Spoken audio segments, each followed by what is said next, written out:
monster, which is pretty good, which is why I'm drinking it again. So One of the gamer subs I got, I'm assuming you guys have it here, but you guys have Nesquik powder here, right? mhm, yeah. So the gamer subs that I've got, like this red one, Mhm. it tastes exactly like strawberry Nesquik. Oh, wow. damn. It's ridiculously delicious, and I'm just like, I need to start a new spreadsheet for the gamer subs flavors because I need to know which Yep. ones I should reorder multiple times. That's Heck right. yeah.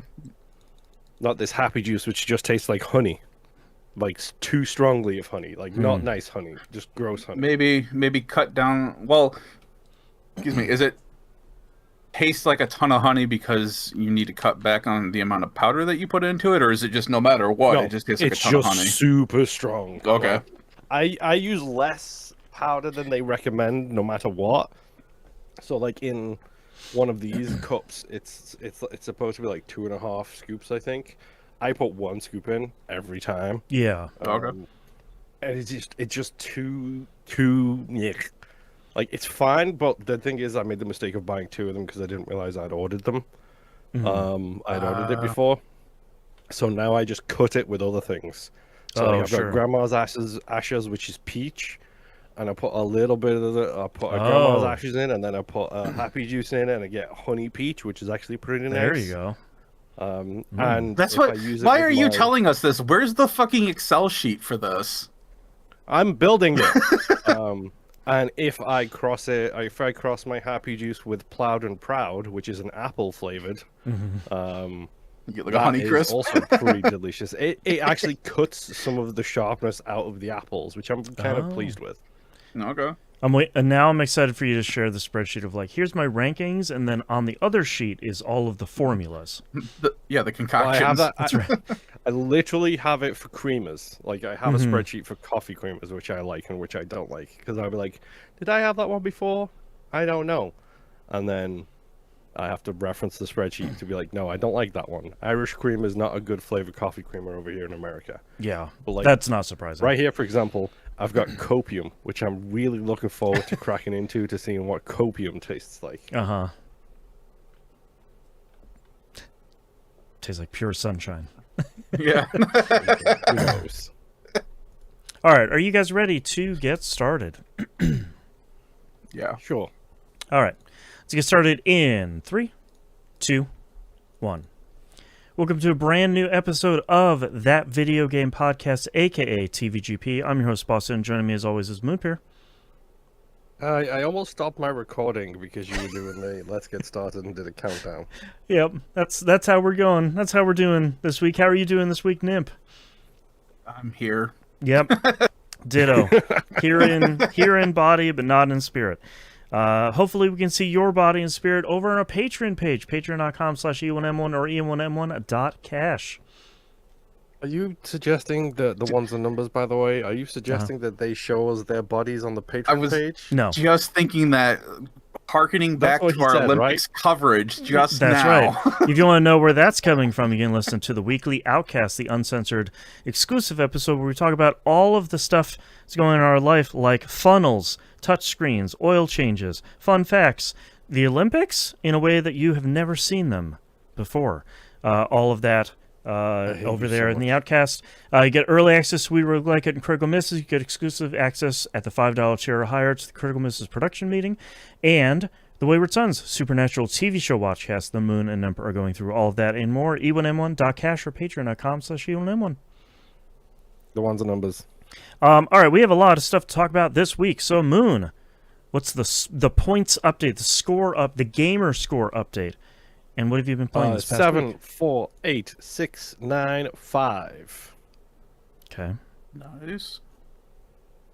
Which it's funny. So I got a text message from friend of the show, Justin, who literally I think it was Friday, sent me a screenshot being like, I can tell Justin hasn't listened to the show in a couple of weeks because he's been too busy to do so. Because he sent me a screenshot of his gamerscore leaderboard, and I was number 1 with 6,000 for the month of February. Okay. And it took all my efforts, and I'll say, Justin, I'm just not high enough yet, because he was 1,000 behind me, and he was like, you win. I was like, bro, I need to be aiming a lot higher than that. Right. Man. Yeah. That is not close enough, or that is too close for my liking. Yeah. It's almost a 750K. You're getting there. Yeah, almost. Only 250 to go. Yep. Almost. Almost. But yes, what did I play? Let's see. I've wrapped up Grim Idol. I'm not going to try and get every single in-game achievement in that game because there's like a bajillion of them. Oh, and I'm sure. good, thanks. I don't need to get to level 40. I need to get the full gamer score, which I did. I'll let you know too. I installed that on Steam just to kind of check it out. It's actually pretty solid for a free game. Really solid, and the music No are microtransactions, really. impressive too. Yeah. You can get by and have fun just watching your little guy run sideways, go. It's really fun. Well, let's see. Super Ninja Miner is the current one I'm working on. Okay. Miner, as in Miner. Okay. Not the other kind of miner. It's a run around a maze, collect a bunch of gems thing, except you run in a straight line. I don't know what that type of thing is called, where you can't turn. You have to just Like go an in a straight auto line. runner? No, like you have to you once you press a direction, you just go that direction. Oh, Like, yeah, you go until you hit a Oh, yeah. wall. Yeah. Mm-hmm. Yes. Right. And Boston was smiling when he was pulling up the video for the video people here because literally he pulled up a video entitled Achievement Guide, I'm assuming. And it's 9 minutes. There you go. Yep. So that is what I am currently started on and just working my way through just when I get a few minutes here and there. It's fine, I guess. I think the achievement guide might be out of date because it's not a 1000 game anymore. It's much more than that.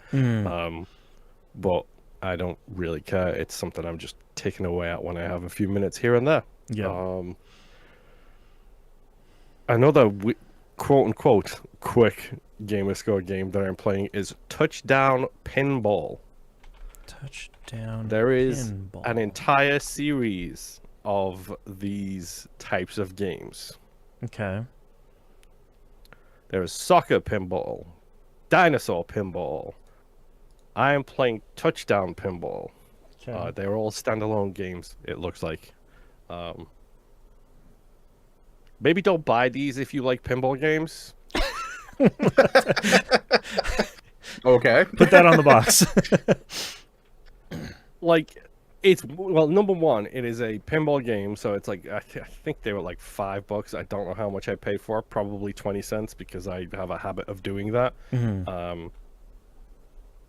But like it's one table per game, Okay. and the physics on the ball is not great. The responsiveness of the flippers is not great. There is a whole bunch of framping going on every single time I play this game. I'm not going to explain what framping is. Nope. If you know, you know. If you don't, you don't. Listen to more episodes. Yes, it is a bad ramp, we'll say. Yep. It's not great, generally speaking. Even looking at the footage here, it looks not very solid. Yeah, it's rough to say the least. Yeah. Like, it's difficult to recommend because even on sale, it's just like, what are you going to get out of it? Like, I've got like multiple pinball games by multiple different developers where I load up one game and I have 70 different tables to play Yeah. from, and all of them are stupidly in-depth tables. And you can get like Pinball Why? FX for free. And then, like, Yeah, and it comes with like one table for free, and then you can like just do what I do and put all of those tables on your wish list so that when you get a sale, you can just go and scoop them all up for next to nothing. yeah, It's exactly. great. Like, the game is fine. No, it's not. It's not fine. It's not fine. Don't caveat this, Paul. It's Right. bad for a pinball game. Like, Play the physics Pinball are just FX. not good enough. Yeah, play Pinball FX instead, or any one of the other pinball games Is it that the Stern have or come out. Yeah. Yeah, get the Stern collection, get the older collection that I can't remember the name of now. Get Williams, I the think. Yeah, Williams collection. Yeah. Yeah. yes, there's that one. Just get the disc versions. You'll get all of the games with like for like for cheap. It's hilarious. Yep. Like, you should do that. Yep. Don't buy it. Don't buy it. Okay. It's not worth it. Now I have to play it until I get an extra ball and get 15 million points in it. Ew, Which boy. the achievements for 1,000,000 points is 1 million. The achievement for 15 million points is 15 millions. Come on, guys. It makes no sense. Yeah. It's terrible. It's rough. Maybe don't play it. Yep. The only other thing I played this week is Arc Raiders. Again, contracted generative AI used in this one. Take it and do with that what you will. The expedition is 10 hours away as of recording. Okay. Nice. So I have signed my character up for the expedition. So in 10 hours and change, I will be getting in my little pod and flying off into the wasteland, never to be seen again. Right. And How then do you we'll feel about that? we'll rehydrate another raider, and then we'll Yep. be ready. Yeah, exactly. Just gonna open that pack, pour some juice in there, and get going, Yep. kind of thing. Do you get to customize your own raider? Like, besides Yes. the armor and stuff, like, do you actually get to mess with facial features and stuff like that? Yeah, you can choose male, Okay. female. You can choose customization options. The majority of the thing that you can spend, quote unquote, spend money on in this game is all cosmetic items. Like, that is the thing that you essentially spend real life money on. Like helmets and The rest of it outfits is and all- costumes and stuff. Yeah, Okay. Yeah. helmets, outfits, costumes, stuff like that. Hats for your chicken, Scrappy. Naturally. Which Rob apparently has a diving bell helmet for his chicken. Oh, great. That's cool.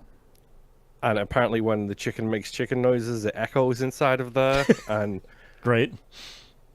maybe I was too tired, and maybe Rob was on a special treat or two. Mm-hmm. But when Rob asked if they used generative AI for the chicken voice, and we just kept saying chicken AI to each other for ages, A little too it was a punchy. little bit too funny Uh-huh. for our likings.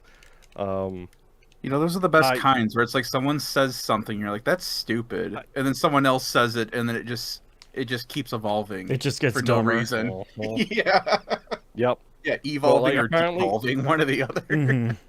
Like, I don't have the diving bell hat, so I don't know. Like, I have not heard this echo, but it is funny that every time you like interact with Scrappy, he makes chicken noises. So literally, we were having the conversation of, wait, did they like get a sound pack for the chicken noises, or did they use AI for that too? Right.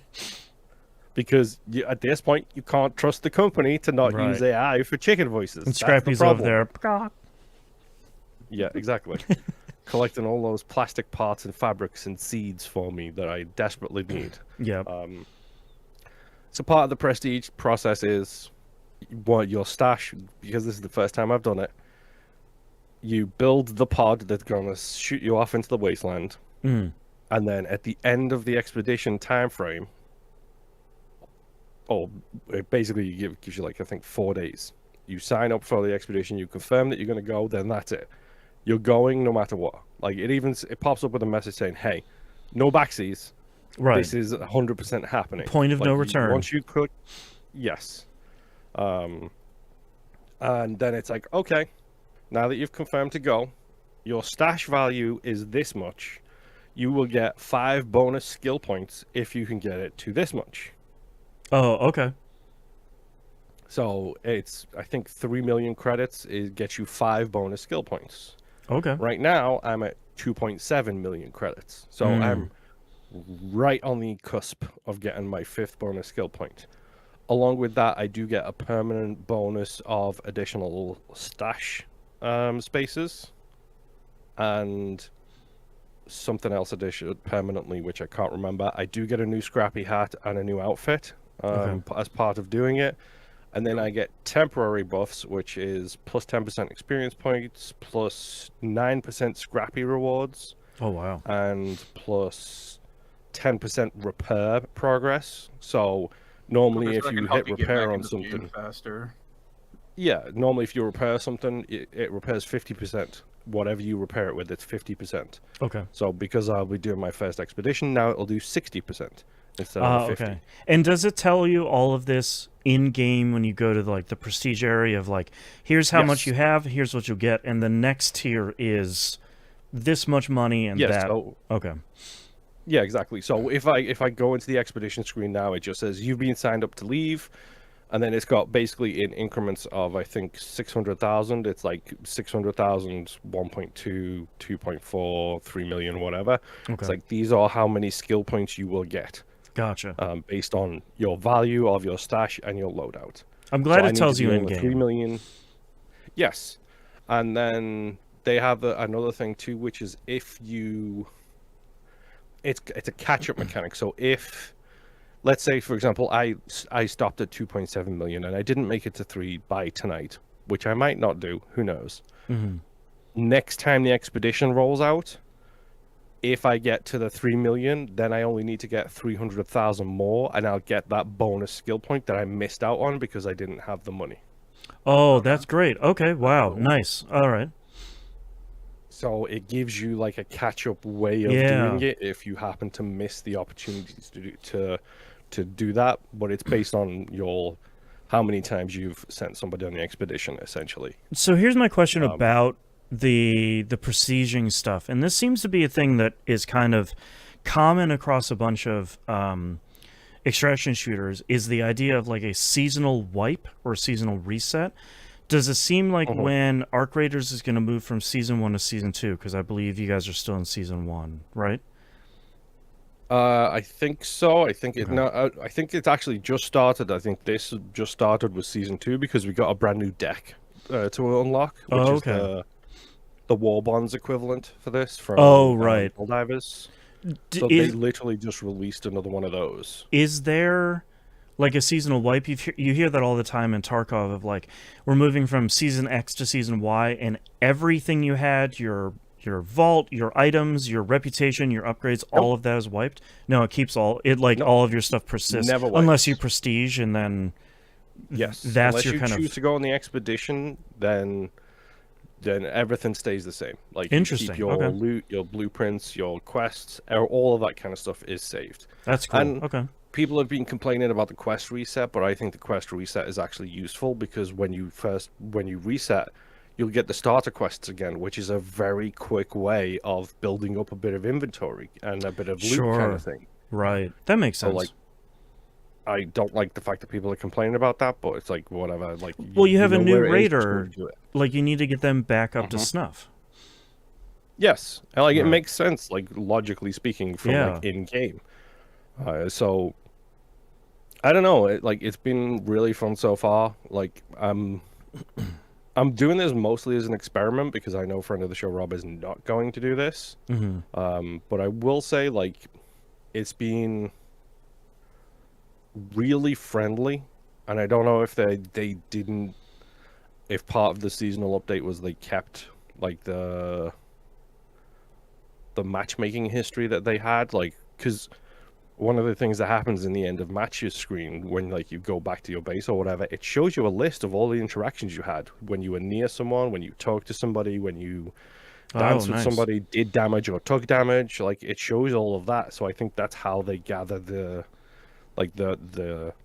player interaction kind of thing. Yeah, because for anyone that doesn't know, the Arc Raiders is primarily aggression-based matchmaking is what they're calling it, of like, if you are shooting a lot of other raiders, if you're doing a lot of PvP, if you're doing that stuff, they're going to match you with other players that are of the same sort of behavior type.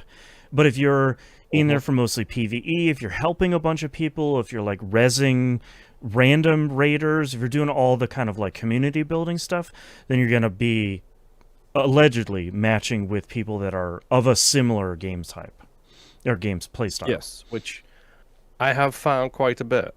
They have made some changes with the new season, the new patch. They introduced 2 new arc enemies. Oh wow! Both of them are nightmarish. Great.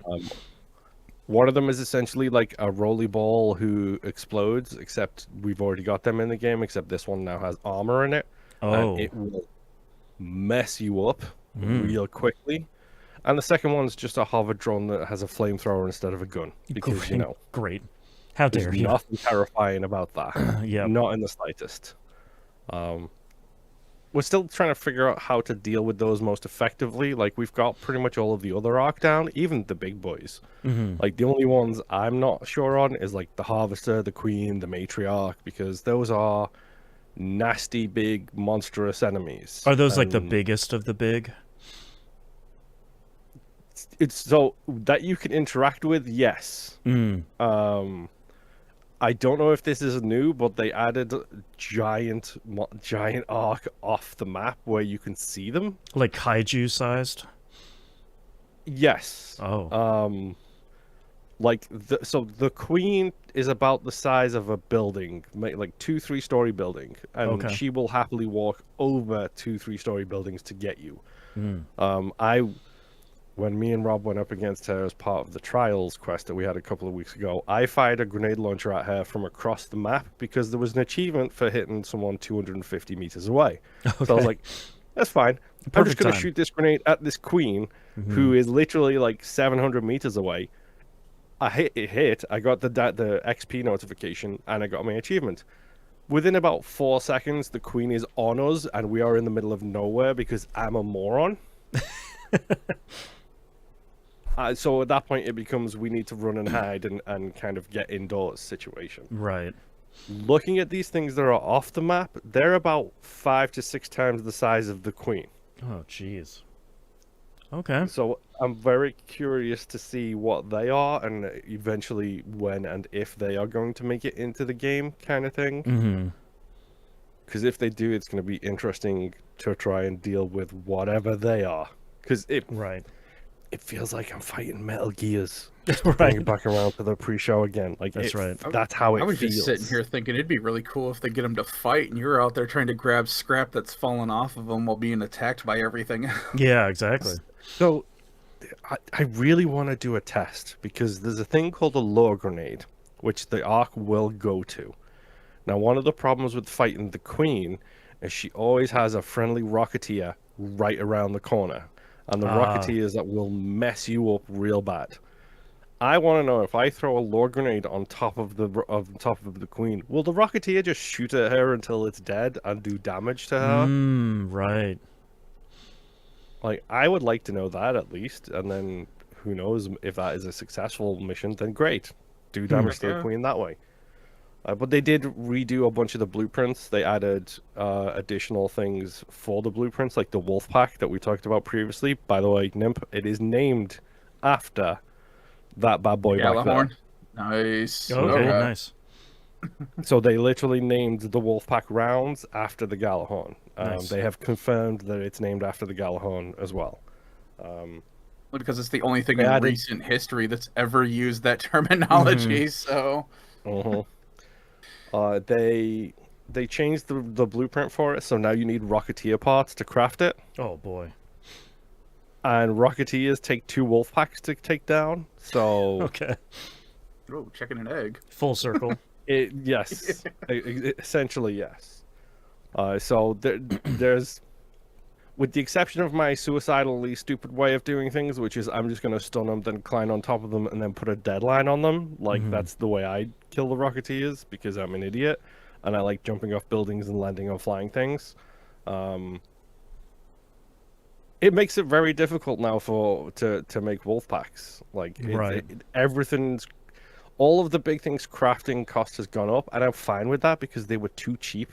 Like, arguably, to make in the first place, but I'm still having a lot of fun playing it. Like I said, I wanna see if I can feel the difference after this expedition goes of like the XP bonus, because like I'm level 63, I think, and level 75 is the level cap for it. So I want to know, okay, am I gonna feel this 10% bonus? Am I gonna feel the 9% scrappy stuff? Like, how is it going to affect me kind of situation?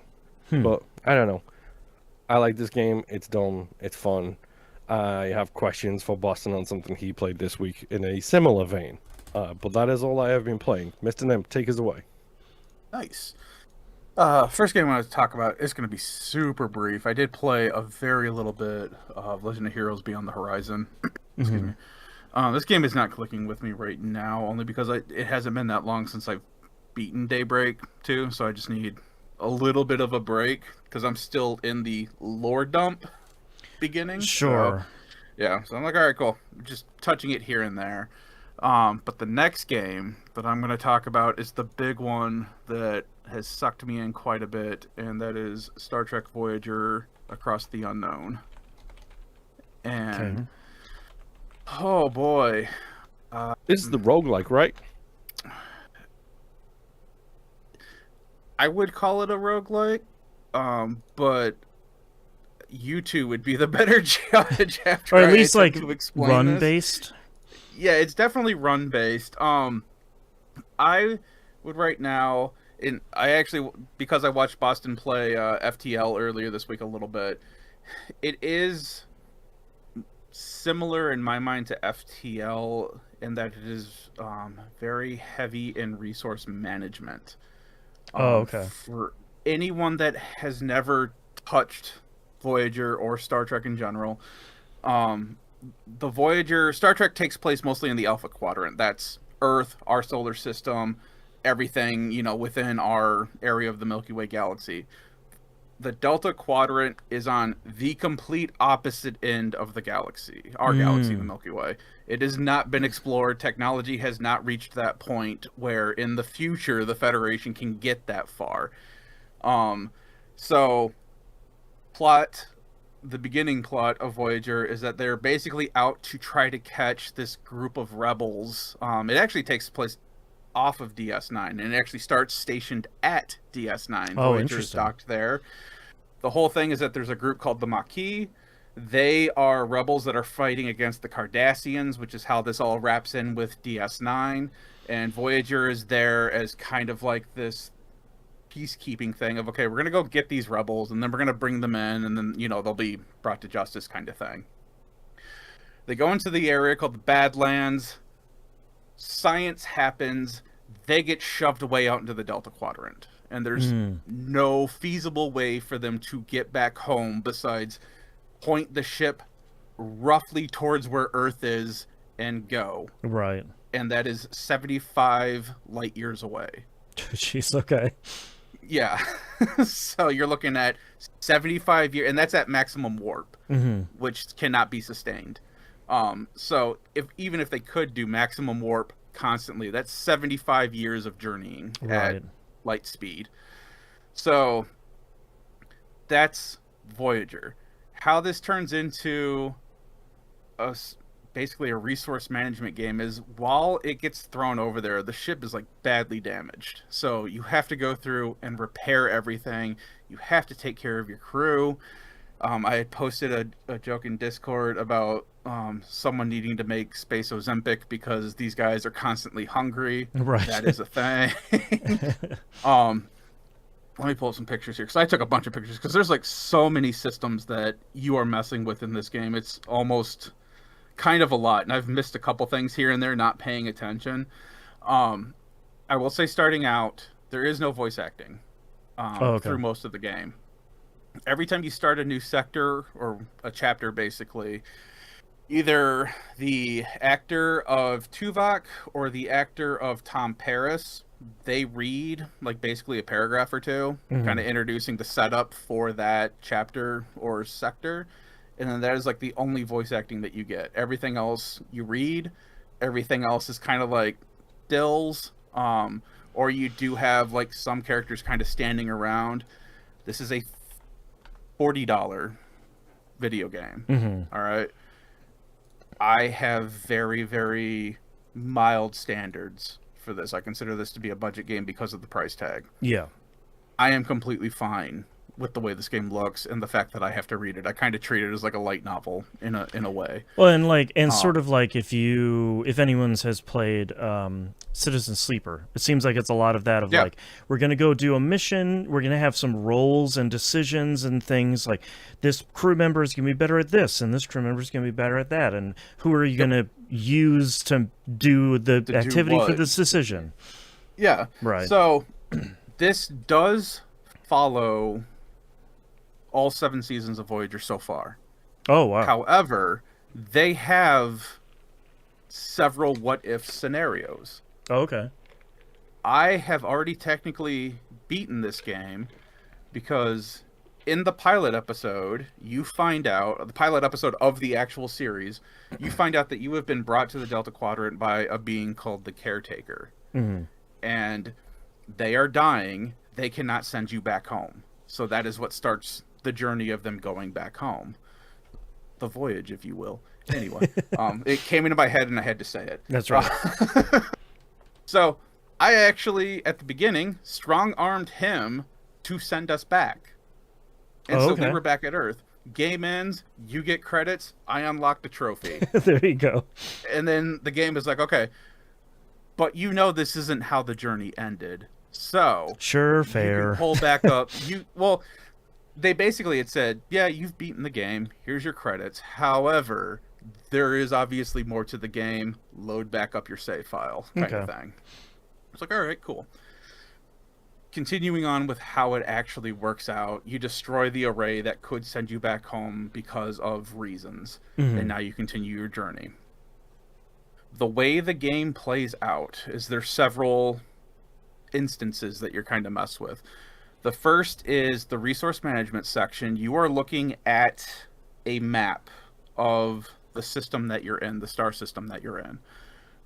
There will be planets around there. You can scan the planets and it'll tell you the resources that you need. So you need to pick up stuff for, and I'm not going to remember these names because it's been a while. You need like basically fuel for your warp core, so that way your ship has power. Mm-hmm. You need to find food. You need to find building resources, and there's like 2 to 3 different kinds of building resources you can get. It becomes more advanced as you start to get into more advanced systems. As you're skirting around these planets, getting the things that you want, you'll start like these little scenes, like little, not like cutscenes, but like little interactables where it'll give you a choice saying, hey, you're here for this fuel. You could either do the safe option, which is basically like you use like a tractor beam to pull the fuel to the ship, and it shows a little bar at the top. And if it's really safe, the bar will be green and there'll be like a little bit of yellow in the bar. Mm-hmm. And green is it was a success, everything went great.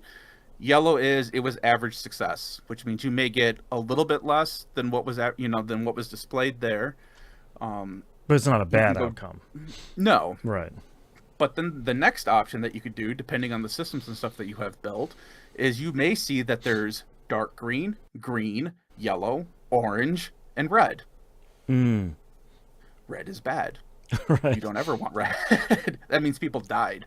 That means things might blow up and get jacked up on your ship. Right. So when you do this, you see there's like when you tell it that you want to select this option, you'll see like this little arrow, and it'll go back and forth across all the colors and stuff, and then it'll stop. And that is your RNG for how it went.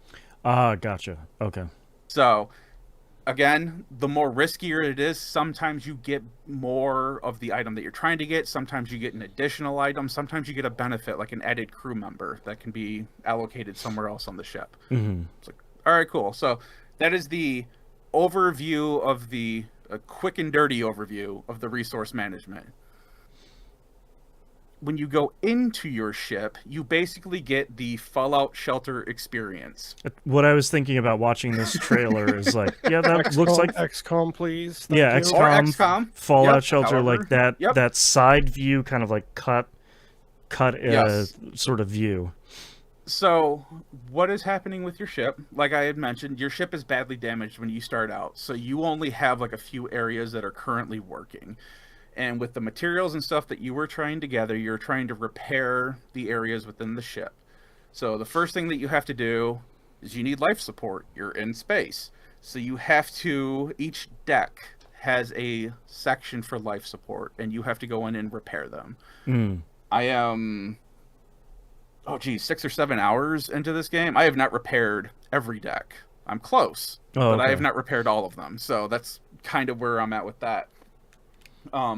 Once you repair the life support, you have to go in and activate it, and now you have access to that deck, and all of them are vary in size, and you have to send a crew in there to basically clear out all the debris and stuff from each section. And once you've done that, you get materials and stuff back from that as well.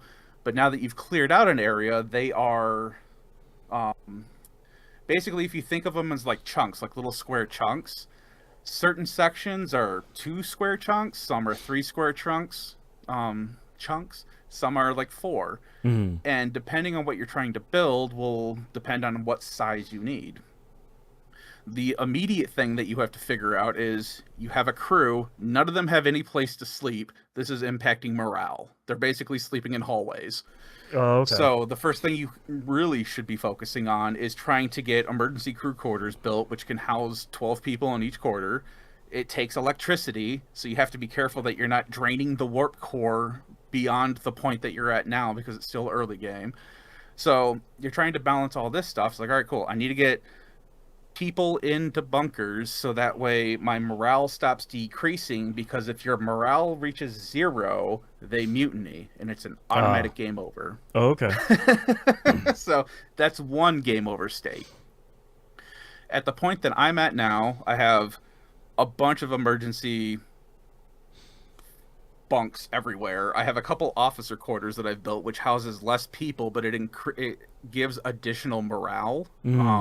So like the emergency ones basically even it out. It's neutral. If you build officer quarters, it can hold 10 people, but you get +5 to morale every cycle. Oh, okay. Oh yeah, and that's something I forgot to mention too. Whenever the ship travels, you have a little meter, and it starts ticking down, and that's your cycle count. Oh, okay. So everything is cycle based. If you're building, moving, whatever.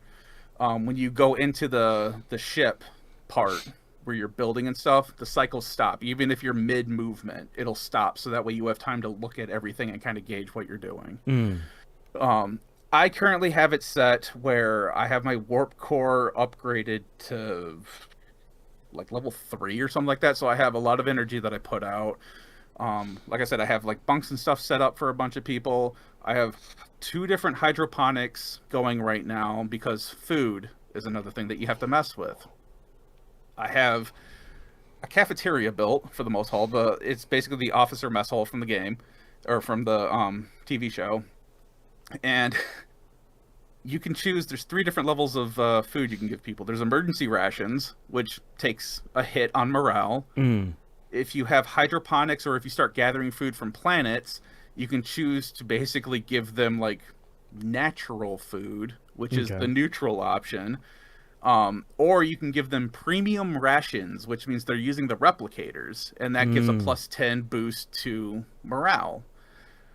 The problem with doing the premium is that it drains your energy, which means you're draining the warp core, which means you're draining your fuel.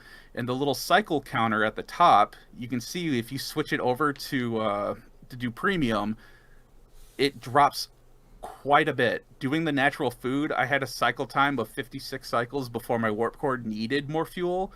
Doing premium, it dropped down to like 16. Oh, wow. Okay. Jeez. So it's like you're really trying to manage a lot of this stuff. But it's really interesting. You don't have to worry about like, okay, this, the phazon or the phaser section has to be on this part of the ship, and the shield generators have to be at this part of the ship. No, you can put them all over the place. Like I have crew quarters right next to where the shield generator is, because that's where I had space. Oh, okay. You can build it however you want. The only stipulation is making sure that you have enough space for whatever you're attempting to build. So the next part of this game is I'll do the combat next. The combat is kind of real, like it's kind of hands-on, like you're just watching it play out. You give directions as the captain, so like I can tell them, hey, attack their shields, so that way we can drop their shields and we can actually start doing damage to them. You can also tell them to like focus on the enemy warp core, focus on their weapons, and there's one other thing you can have them focus on. And once you tell them what to do, you can unpause it, and the ship will just start, like they'll basically come at each other and they'll start shooting at each other. And your heroes, you can equip up to 3 heroes right now up to this point, and each one does something different in combat. Harry Kim I have on here because he can hack the enemy shield, so it makes it easier to penetrate it. Tom Paris, he can be he does like evasive actions, so it makes it harder for the enemy to hit your ship. And I currently have Balana Torres, who I'll get into here in a little bit with the what if scenario. She makes it so that she will overcharge your ship phasers, so that way when they hit harder. So between Harry and her hitting real hard, and then Tom doing like evasive stuff, the combat's not difficult. I'm also playing on like the easiest difficulty, which everyone's like, it's still really hard. Oh, okay. I've hit a point where I'm like, oh, I'm really having to make really, really tough decisions on resources here. Right, even on easy. Yeah, they are going. There's a lot of patching and stuff that's happening, so I'll get into that later as well. But so that's generally how the ship-to-ship combat goes. And then once you've beaten the enemy, you can choose to surrender, or if they surrender, or you blow them up, or they run away, you get a morale boost. Sometimes you get additional items like additional food or fuel or whatever. So at least on the easier difficulty, it's kind of worth it to do the combat. I cannot speak to the more difficult areas unless you're going, because you can kit out the ship so that way it is more war focused. And if you want to, yeah, you can put all your resources into that, and that will probably make it easier for you now. But right now I'm just keeping it simple. The away missions is where you actually get to choose your individual hero characters to send onto missions. Oh. So hero characters are so far obviously like your senior bridge crew. So basically Tuvok, Chakotay, Balana, Tom, Harry, the known names for Voyager. There are other characters that are less known but are named characters that can also go on these missions as well that you can pick. Each character has a certain amount of stats. I'm not going to bore you with every stat, but basically what happens is as you're getting ready to send the away mission, on the left side there's pictures of like certain things, and if you look at each character has at least 2 icons that should match what you're sending them away to, and they have a number next to them. Whenever you use when you get the scenario where it's like so and so found this door, okay, Balana Torres is an engineer, she can hack the door. And you look at it and it'll tell you on the left side, hey, you need like for this particular scenario, you need an engineer of like 23. Balana has like an engineer of 26.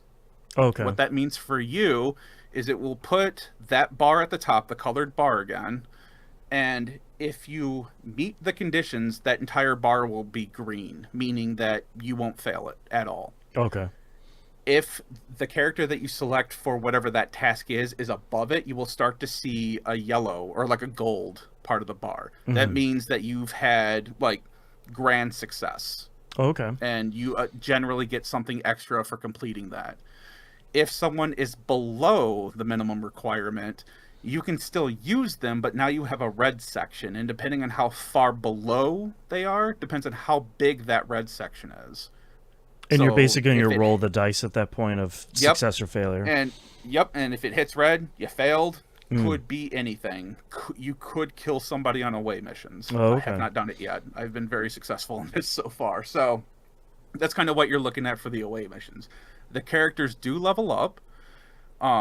So you will get basically, I think I haven't really paid attention too much, but like I've got a bunch of them that are around level 4 or 5, and I think that increases like their proficiency with whatever thing icon that they have. Oh, right. And the other cool thing is too, whenever you use a character, they get fatigued, which means that if they had like a stat of 25 and you used them previously and you're in the next phase and you can use them again, their stat has gone down by a certain amount. So like with Balana and the engineering thing, if she was at 25 but you used her last turn, she may only have a stat of 20 now.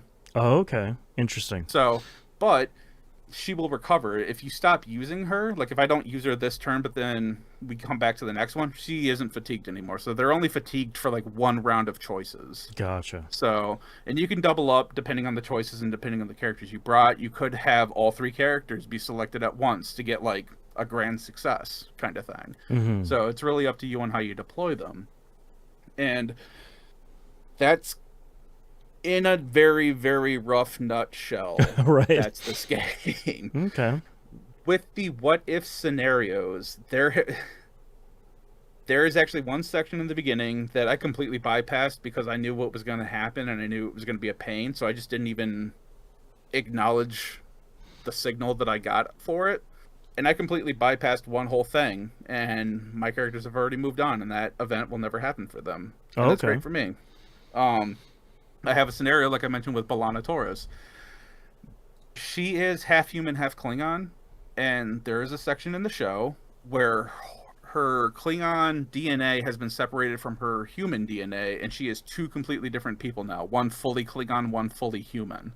Okay. Eventually in the show, they combine her back together so that she's half Klingon, half human. In my game, I still have the two completely separate entities. So I have a Klingon version of her and a human version of her now. And their stats are completely different from each other because they reflect that. It's like, all right, that's pretty cool. Another one that a lot of people generally seem to know is Tuvix. There's a story event where Tuvok and Neelix get combined together and they create a whole new entity. It changes his stats. You can go through a whole thing, and you can choose in the TV show. They separate them, so they get Tuvok and Neelix back. In the game, you can choose not to separate them, and you can keep Tuvix. Oh, huh. But you're technically you're losing both of those characters, and you're getting a new character to replace them, basically. So that's some of the what if scenario with this. Right. And like That's I said, there's like a major, and then like I said, there's a major plot point in the beginning that I just completely skipped because I'm like, I don't want to know how this game handles this because it just seems like it's going to be a pain. Yeah. But yeah, that's where I'm at. There's tons of research to be had. I'll talk about that next time. Right. Because there's like a whole tech tree, and I just figured out how to upgrade the tech tree, and there's ways to upgrade things that you already have installed and ways to get better versions of it. And I'm starting to run into other issues. Like I have a story event going on where my warp core has taken damage, and now I have to find the story MacGuffin to fix it. Right. But in the meantime, I had 300 power coming from the warp core. I'm now down to 180. So I had to go through the ship and try to figure out, okay, what sections of the ship am I going to shut down that isn't going to leave me open to attack and isn't going to screw me on keeping morale high and feeding everybody. Interesting. And that's the squeeze I'm currently in right now. I have shut down quite a few things, and I'm like, oh, I'm really starting to feel this now. Yeah. So, man, I think that's... Let me take a look at my pictures real quick. I believe that's most everything. I'm really enjoying this game. Like I said, it's $40 right now. Yeah, that's pretty much everything I had for this week right now. It sounds cool. And there is a $10 DLC with it that adds additional I think it's like 2 or 3 additional story missions and like 2 or 3 extra characters that you can recruit. Oh, okay. But yeah, I'm enjoying it. And that's kind of where I'm at. I've made tons of mistakes where I've accidentally hit a button I didn't mean to hit, and the game's like, "Oh, hey, you did that." I'm like, oh, no, well, I didn't mean to. Didn't wanna. That is the other with the updates. They've already patched this game twice. They are right now. It does not have manual saving. Okay. Because they were trying to push more towards the more hardcore section of it, being like, hey, you made that choice. That's your choice to bear now, which I'm completely fine with. The only issue that I had with not having manual saves is that there are gaps between when the game autosaves. Oh, sure. And I think the most I've lost was like maybe 5 minutes of progress, and it was real quick. Oh, okay, this is where I'm at. I did this, and this, and then I went here. And then I just redo it real quick, and I'm right back to where I was at. But they are planning on adding on PC. It is currently out there. Console patch should be soon where you can manually keep one save file.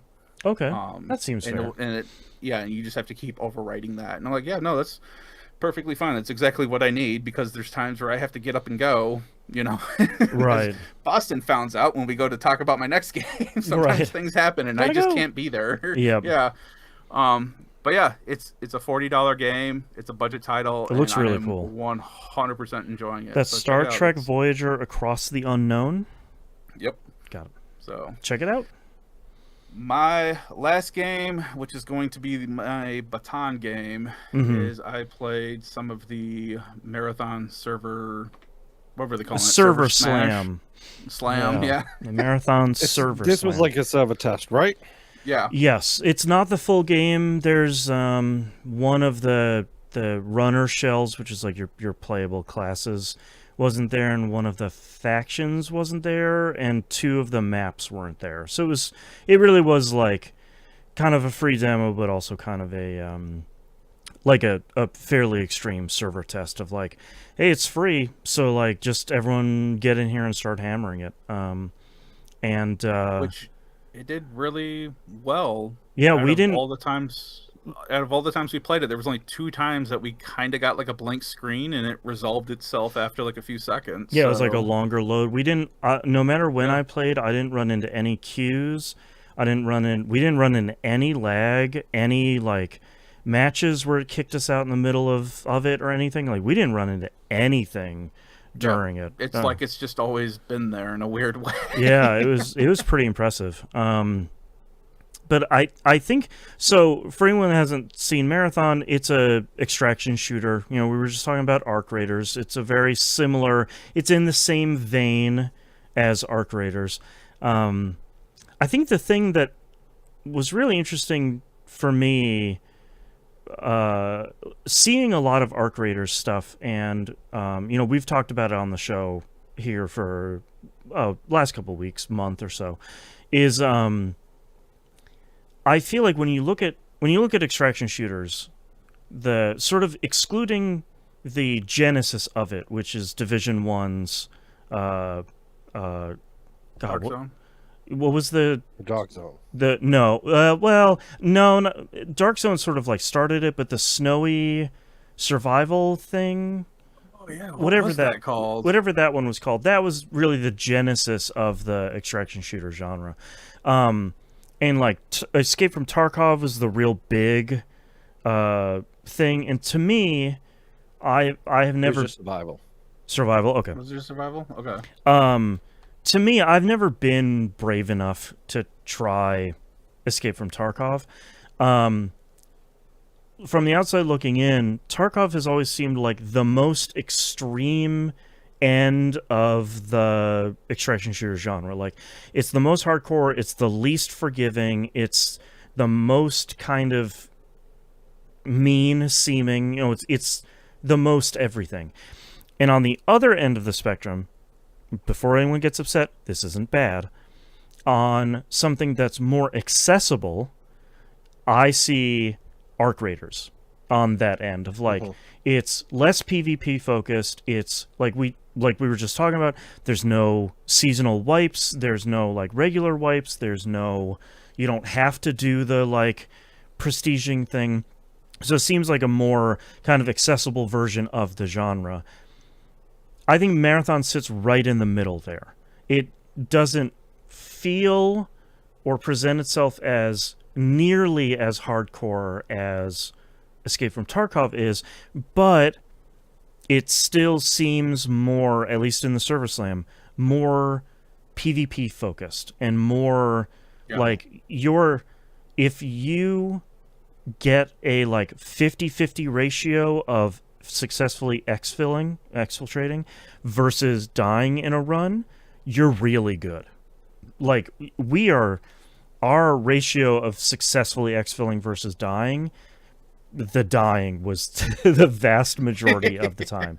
And not even against all the other players all the time. No, right. Some of the EUSC, AI which is the AI PvE enemies, they are no joke. Even like 2 or 3 of them are happily wiping out your team. Like they are going to the mess bigger you guys, up. not the rookies. Yeah, the rookies shouldn't be, unless you're like in your first match or two. The rookies probably aren't going to be wiping you out. Moon, you were going to ask a question? Yeah, I watched your stream of this. Mhm. I wasn't commenting a whole lot because I was doing work at the same time. Boo. It seems like it's a lot slower movement speed than Destiny. Yes. Is that correct? Like very or much like so. each different class have different movement speeds? No, every class seems to have the same movement speed. You do have a run that you can do, and you have a slide. The slide really sucks. It's really short. And but- there's a double jump too. Everyone has a double jump. Of some No, type. when I was playing Really? Triage, the healer character, I didn't have a double jump, unless I was like really messing it up. Okay. But So, like because what I saw, like it looks like it's a lot more Halo paced. Now I know Yes. you don't have the most experience with that, Boston, but like from what I was looking at, I was like, okay, this feels more like Halo, and Right. it's Yeah. Bungie, so I'm assuming the whole left trigger, right trigger mechanic nature of the game feels incredible. yeah, I think that's a good way of thinking of it, as I think if you took like some of the movement kind of the speed and the kind of deliberate nature of Halo, where you're not like in Destiny, you are booking, like you are sprinting 99% of the time, and you're just cooking through stuff. And this really is meant the shooting feels a lot like Destiny. Like it does feel that very solid, very crisp type of shooting. But you, at least at the beginning, before you've upgraded your runner, your character, you're moving fairly slowly, and you can run, but you build up this meter called heat, which is kind of a stamina meter, but like in hot environments, your heat builds up faster. If it's raining outside or you're in water, that builds up slower and cools down faster. So like you can run and you can kind of cook across the map, but the game is going to kind of put its hand on your chest after a while and be like, you gotta slow back down. But also, this very much is a how much noise am I making in the environment sort of game. So like the UASC, the PvE AI enemies, they will hear you and they will come find you and they will start going down ladders or like climbing off of second stories or opening doors and coming to find you if you're making too much noise. And like we said earlier, the number of times we got wiped in a match because we took down some of the smaller enemies. We didn't realize there were 2 grenadiers there that are just chucking grenades at us like nobody's business and just wiping us incredibly quickly because we kind of weren't paying attention all the way. Like that happened fairly frequently. So it really is a game that I feel like more so than I was expecting.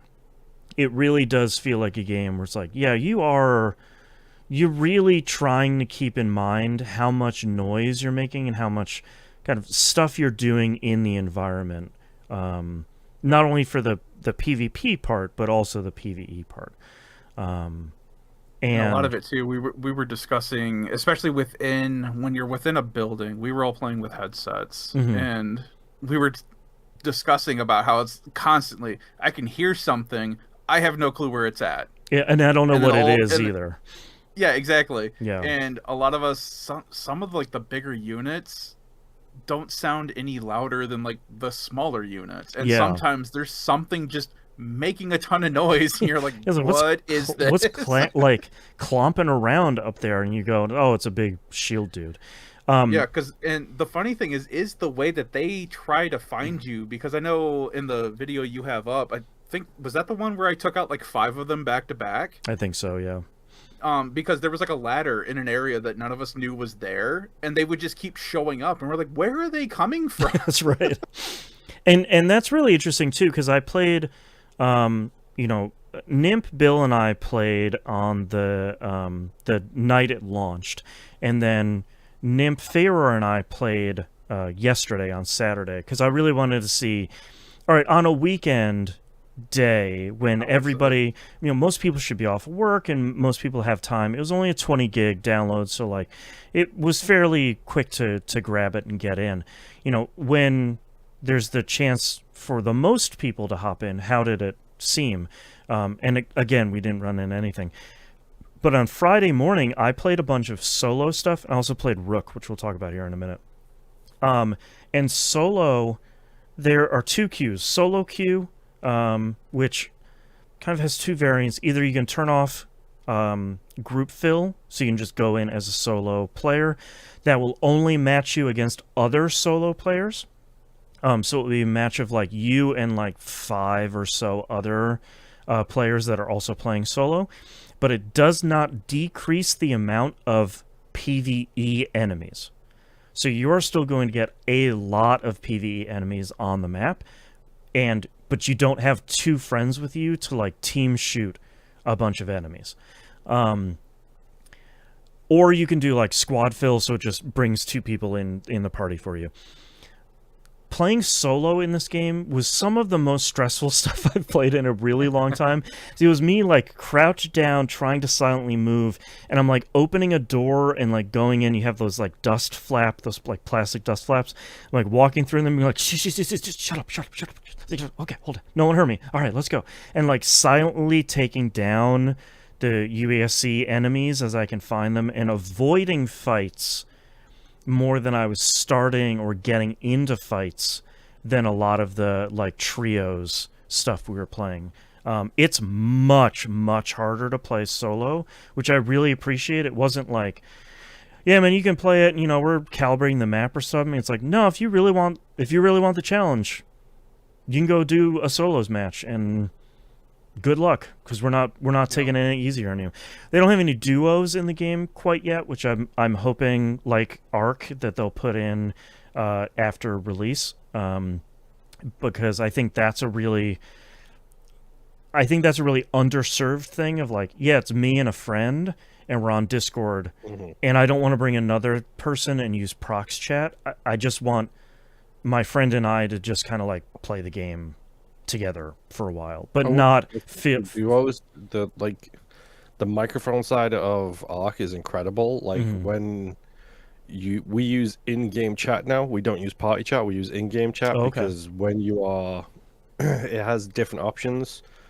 When you are set to party, no matter what, like it sounds like you're in an Xbox party. Like no matter where you are on the map, you can hear each other. It's just like you're in a party. And then it has a toggle where it toggles you onto visible to all or hearable by all kind of thing. Your prox chats like switch. Yes. Right. And then it shows on everybody's screen who's in prox chat. Like the amount of times I've said something to Rob and been telling everybody on the map to help. Or at least Let's everybody sneak over there.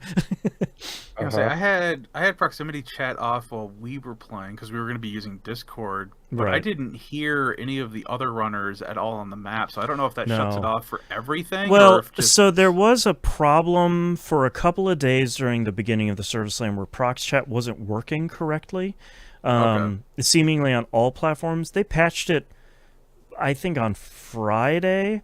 But it still seems like there was something that was kind of a little wonky on it, because I was trying to, when I was doing some solo runs, I was trying to use prox chat, and either... As I was going to ask if you ran across it at all. Yeah, like either people weren't, like they didn't have their headphones in, or they didn't have their game turned on, which based on playing this game, I'd be very surprised. Or like it still wasn't working right, so when it comes to full release, we'll have to see. But I kind of liked... I wasn't expecting this. So all of the different classes are called shells. Your character is called a runner. It's basically like your consciousness is somewhere up in like the future cloud, and your bunch of silkworms are 3D printing a shell for you, and your consciousness gets downloaded onto it for a while. Those load screens constantly. Those load screens are wild.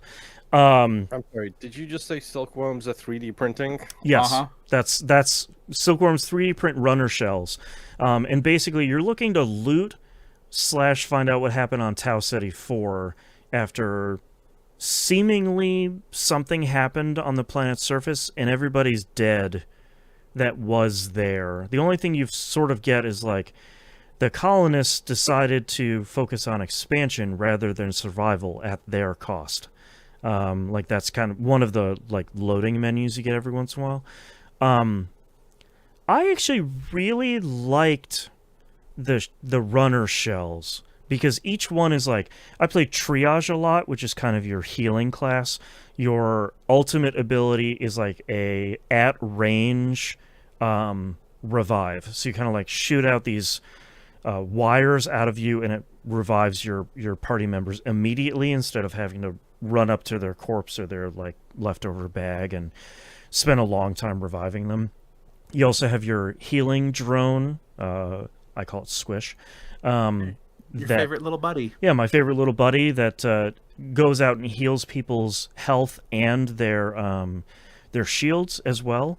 And you can also like feed. I still don't entirely know how to do this, but you can use consumables and feed that into the healing drone to then heal your party members of like negative status effects or give them positive usable items or stuff like that.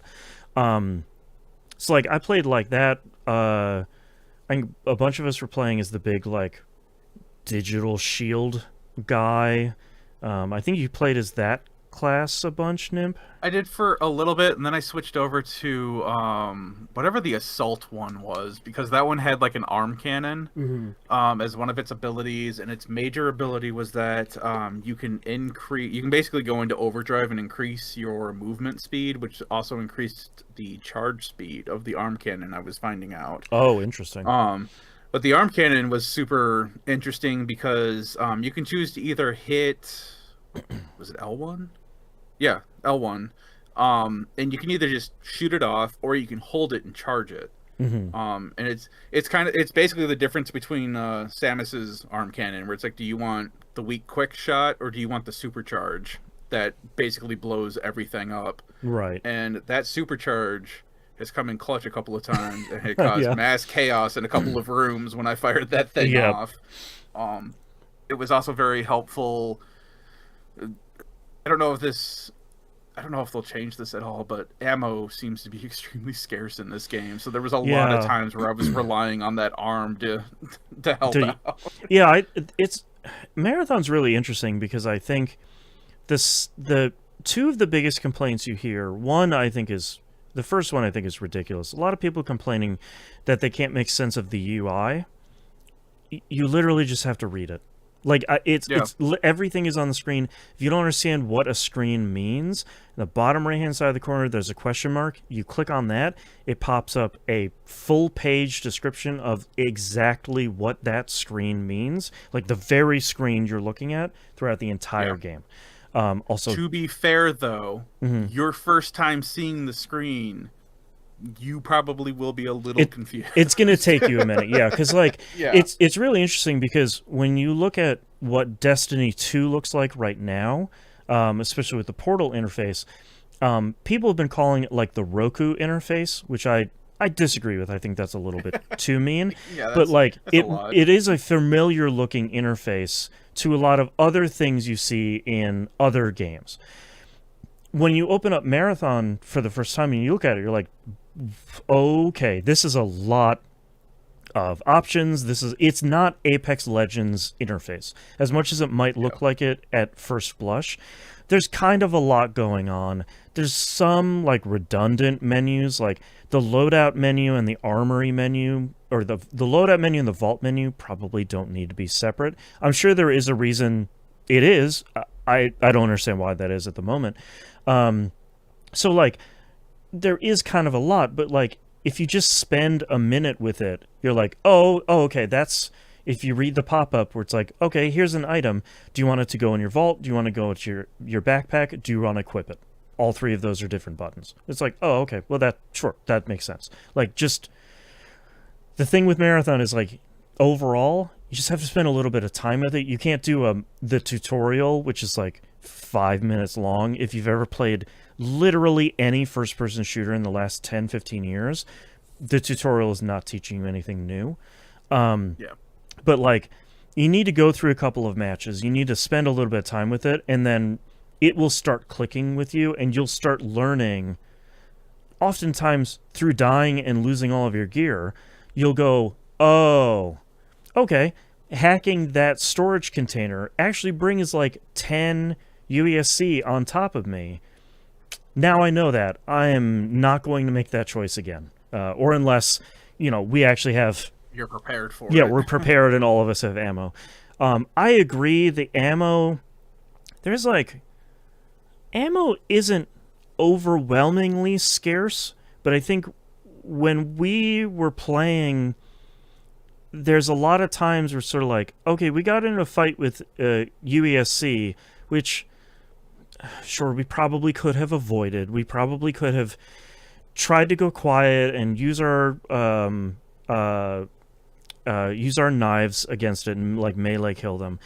But there were a lot of times we're sort of like, okay, we're in the middle of a run. We're like 5 minutes into a 25-minute run. I have nothing. I have no ammo in either of my weapons, and I've already scavenged a weapon and used that instead. To be fair, there were a lot of times we forgot to use the ammo crate that we were given, that if you throw it on the ground has a stack of all 3 types of the main kind of ammo. So, like, that was on us. But it felt like when you would go clear out, like, a building of the UESC, again, the PvE AI enemies, sometimes we wouldn't get any ammo. And, like, I don't know if that's a bug. I don't know if that's the intention is the intention to avoid fights? Is the intention to, like, sneak in and melee kill them until you get to the big guys? I'm not sure, but the number of times we were playing, especially the sponsored loadout, which we'll get to next, and we just didn't have any ammo past the first encounter with the PvE AI enemies, felt pretty high, to kind of like a frustrating point. We're sort of like, okay, but like, what am I supposed to do now? Like, I don't know enough about like where to get the ammo or what to scavenge to get ammo or that sort of stuff. So. And you also have a video on your Blue Sky that you posted of all you, me, and Ferror being completely out of ammo, and me just being like, well, I've got a knife, and we all 3 charged one huge guy and managed to take him out. Yeah, stabbed him to death. So, like... It dropped Ferror, but, yeah. you know.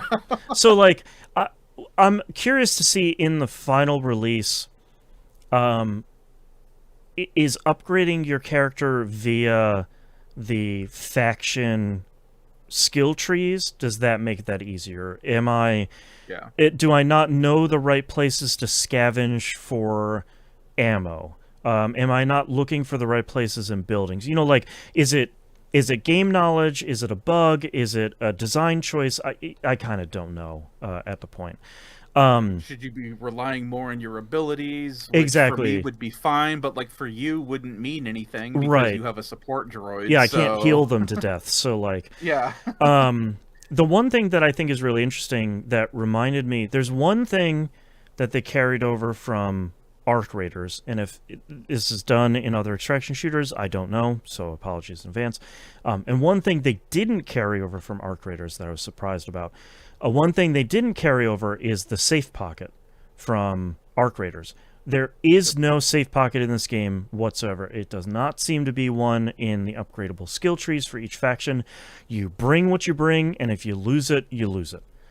Which I thought was really interesting, of just sort of like, to me, I'm treating it more like a roguelike. I know that's very shocking. Yeah. But to me, it's sort of like, don't bring in stuff that you really care about if you don't know the map, or you're doing a mission that's in a hard area, or you're just kind of going in to try and get some loot or whatever. But they do have what are called sponsored loadouts, which is the free loadouts from Arc Raiders, which is basically one of the 6 factions every day has a sponsored loadout for you. It will give you a gun. It will give you some garbage healing items and shield repair items, and an ammo crate. And an ammo crate. Most importantly, don't forget the ammo crate. And then sometimes you might get an additional something, like a character mod or a weapon mod or something. Very rarely. And it seemed like those were more possible if you didn't go with a free loadout, but you went with one of the paid loadouts from one of the factions, which... In-game currency paid loadout. Yes, in-game currency. There are no real-world, microtransactions for in-game stuff. When the game launches, they will have a season pass that you can buy for real money. Well, I don't know about that. It will be a season pass. I get the impression What we've read. yeah, well, I get the impression that the like base level season pass for season 1, because the game is $40, will be free, and there'll be like a premium path that'll be some amount. That's all cosmetic stuff. So like runner shells, weapons, skins, charms, stickers, that sort of stuff. So like I like that they have the free loadout. I've heard some people say, well, obviously in the server slam, if you died, you could go get another free sponsored loadout and just get back in. You can still pull stuff from your vault, but you can't mix and match a free sponsored loadout and stuff from your vault. So like if you want to add some extra ammo, you want to add some real healing items or something, you can't do that. You need to either pull everything from your vault or use one of the sponsored loadouts. It will actually go as far as to unequip the sponsor loadout, and then your character just has ammunition in their inventory. Exactly. Which does not screw you. I'm sure we'll get into that in a moment. But it doesn't cause an issue. It lets you know. The thing that I've been seeing online, which I haven't been able to find a source for, is a lot of people saying, well, of course you won't have unlimited free loadouts when the game launches. And it's like, why of course? Like, I don't if they get rid of those, that's fine, because we'll talk about the Rook in a minute. But like, I don't see why, because when we were playing, if we lost, we were like, okay, like I picked up some cool stuff. I lost a gun that I really liked, but I have a garbage weapon and I have enough stuff to get into a match.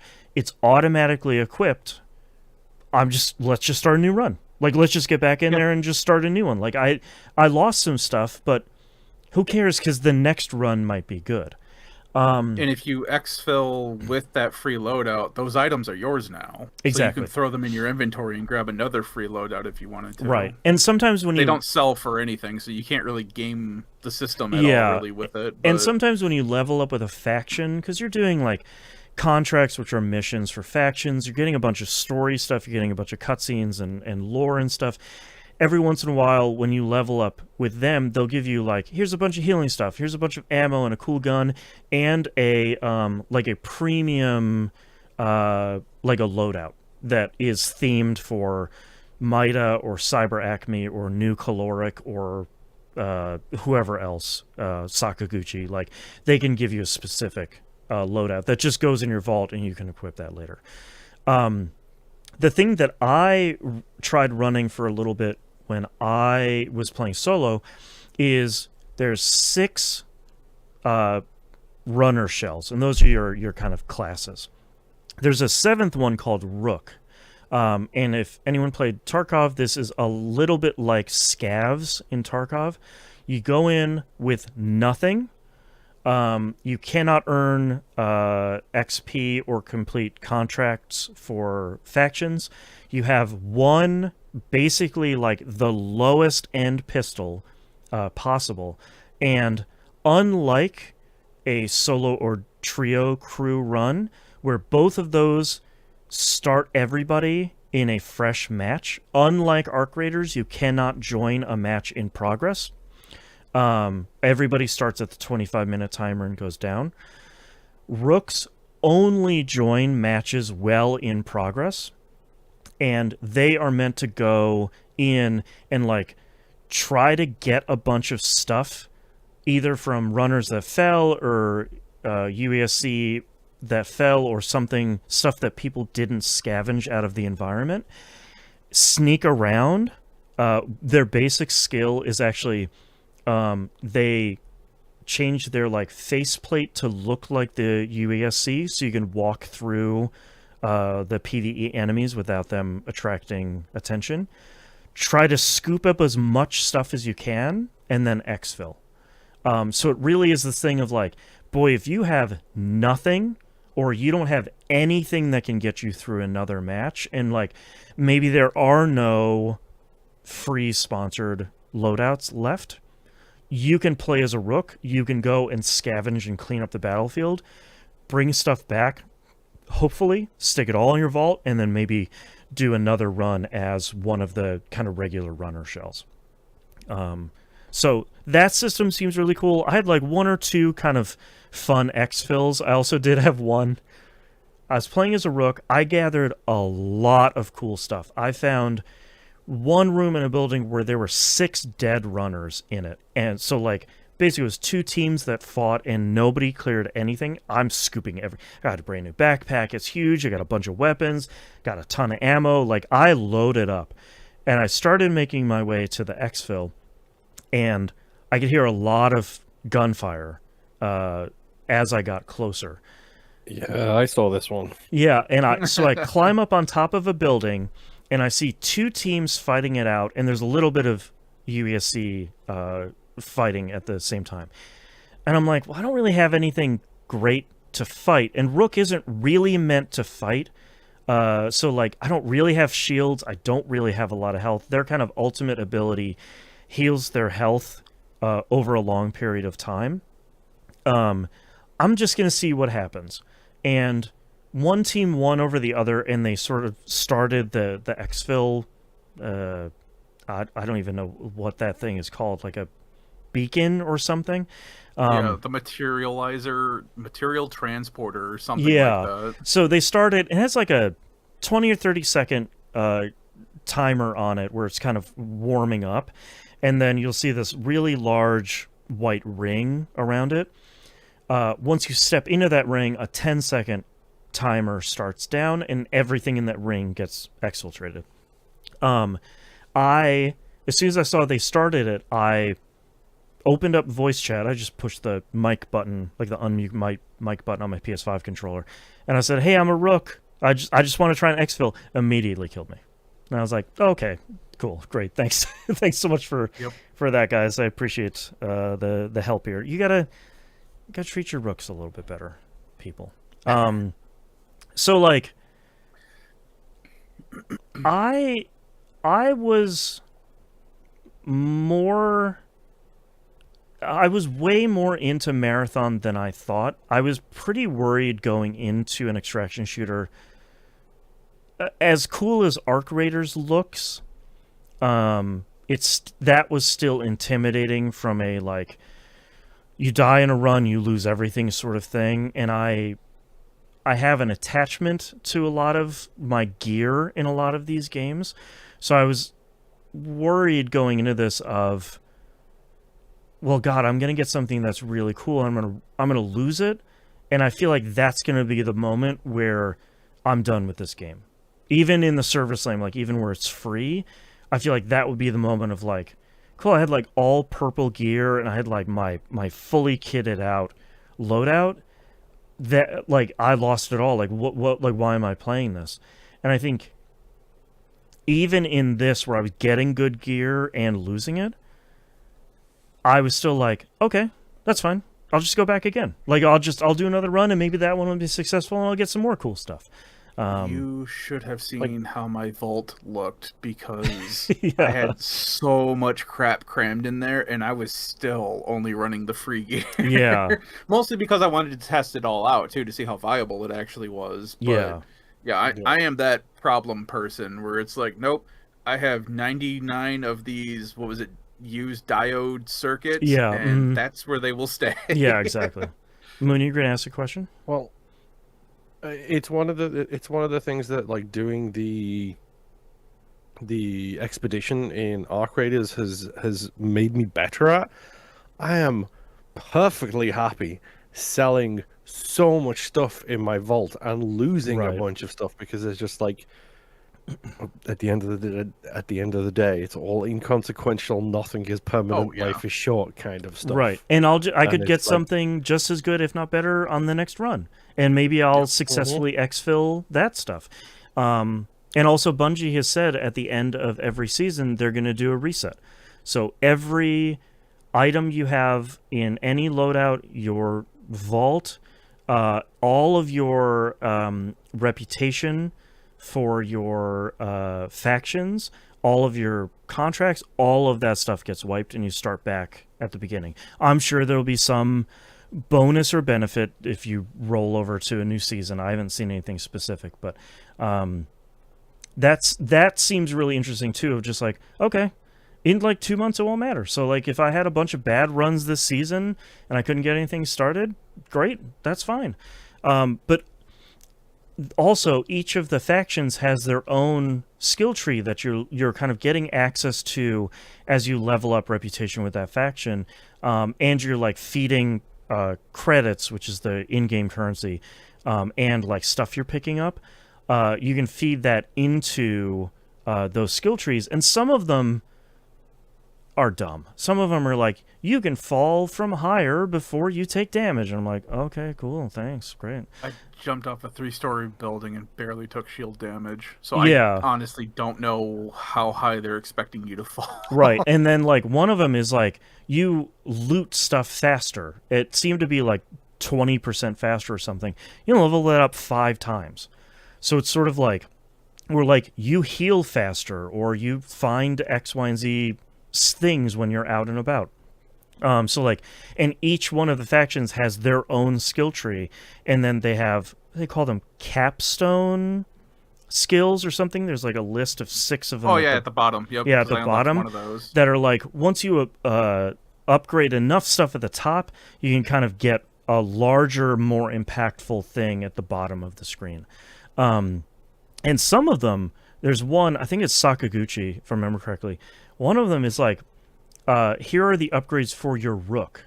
And it's like, okay, you can start with a green shield. You can start with a blue gun. You can start with a backpack equipped so you can pick up more stuff. So, like, it's not just, like, it's not even like you run 1% faster.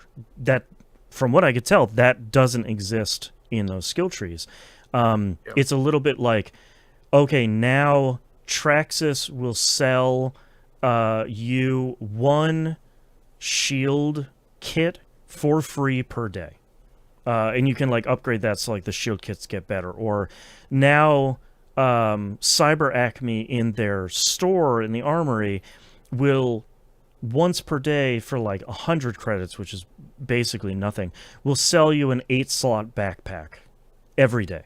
So like even if you're down on your luck, you can go back in with a little bit more storage space, and you can get some additional stuff out. So that stuff seems to be fairly impactful, and I think why I'm not being super harsh on Marathon at the beginning is I'm suspecting that once you get a couple of hours in, and we were starting to see that as we were playing, I think the benefits you're seeing from the faction skill tree investment, just like you see in Arc Raiders with their kind of 3 skill trees, seems like it's starting to make an impactful difference on the game of like, okay, sure, I'm starting a new run, but now I have a little bit of a leg up based on how I was even running 10 hours ago at the beginning of the season. So like, I think part of people's frustrations with this game at the beginning is, number 1, reading. Number 2, I think inexperience with the genre, which is where a lot of my stumbles were coming from. But also kind of like the extraction shooter genre, and we've known this because people have been talking about extraction shooters forever, is really like an investment thing. Like, yeah, you can complete runs at the beginning, and you probably will. But once you start investing in your account or your character or your factions or your skill tree or whatever, then you start to really see the benefits of, okay, now I start with better shields, or now I'm able to find X, Y, and Z better things, or that sort of thing. So that's what I'm really curious about on the final release of like, yeah, you start, fairly competitive, but when you really get into it, how cool can you get, and like how powerful can you get as you're getting into the season is a real question. So are you finding that the extraction game loop works for both of you? Like it tickles that correct side of the brain kind of thing? You can go first, Tim. I would say for me, it always has. Mm-hmm. I have had to try really hard not to buy Tarkov when it first came out. Yeah. Because that is 100% up my alley. So for me, yes, I enjoy it. Even though I was just talking about how it's like, oh, I'm not giving up my diodes, whatever, these are mine kind of thing. No, I was just doing that just to kind of see how everything works out. Because I don't know how it is in Arc Raiders, but like the items that we were grabbing, we needed with the upgrades. It wasn't just, oh, hey, this costs 100 credits. It was 100 credits, you need these diodes, and now you can carry 3 more things kind of thing. Also, speaking real quickly of there's one thing I really like that this game does that I forgot to mention is if you pick up stuff that are considered valuables, it's really just stuff you're selling for credits. When you successfully exfil, it sells that stuff for you automatically. So it says like, all right, you got all this stuff, you picked up this stuff that we're putting in the vault, you picked up this much stuff that we sold automatically, it's 400 credits, and it's so on and so forth. I really like that because like the less inventory management of all these like gubbins that I don't care about, like I'm just gonna sell them anyways, just sell them for me. Like I really appreciated that of like, yep, you just made 450 credits, there you go. That was great. So yeah, so for these types of games always kind of sing to me, and it sounds like at least this particular game for Boston has tickled his fancy a little bit. Yeah, and part of it I think is me treating it like a roguelike, where it's like, yeah, you're going to die. If you exfil successfully, you get that great dopamine rush of like, oh god, okay, we made it out, we got some cool stuff. Even if we didn't get cool stuff, I didn't lose anything, great. But you have that moment when like another team gets the drop on you from a rooftop that you can't even see and you didn't even know you can get up to, and they just smoke your team right away, and you're like, dang, I gotta give him credit. Like that team was great. They had great gear. They got the drop on us. They were invisible. They messed with our systems or something. Like they did a great job. Yeah.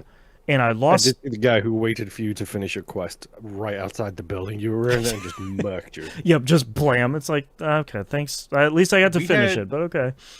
We had one group where we cleared out some AI enemies, and we were like hurting, and we're sitting there trying to get shields back up, our wounds, back up, reload our weapons, and like this other team sat there and waited. We didn't even know they were there, and I think it was either you or Ferror had turned a corner, and they just opened up on us, and we were gone. It's one of those things of like, that was great. That was great play. Like I give you credit of like, let the AI, let us take them out, let the AI soften us up and come in for the kill. And it's like, I respect it, man. Like you guys did great.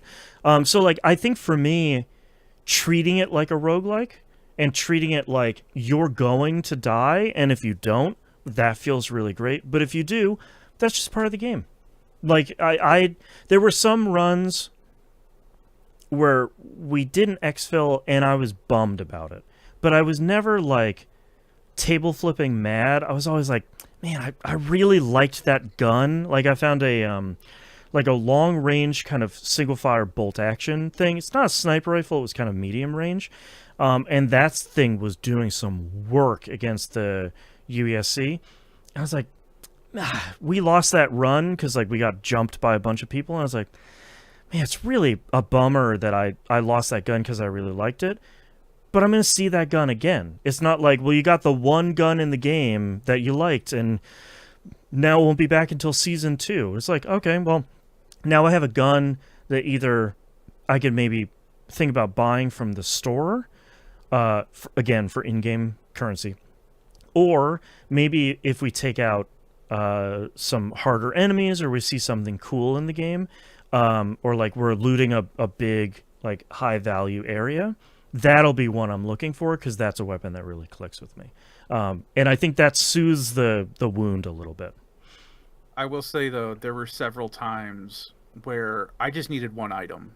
Yeah, like this event happened several times trying to find this one item where it's like I would pick it up and we would get wiped, and then we would reload, I would pick it up and we would get wiped. Yeah. And it got to a point where I even said out loud, here's this item again. I swear to God, we're going to get wiped. That's right. And I picked it up and we walked out the building and we all got taken out. And I'm like, what the heck?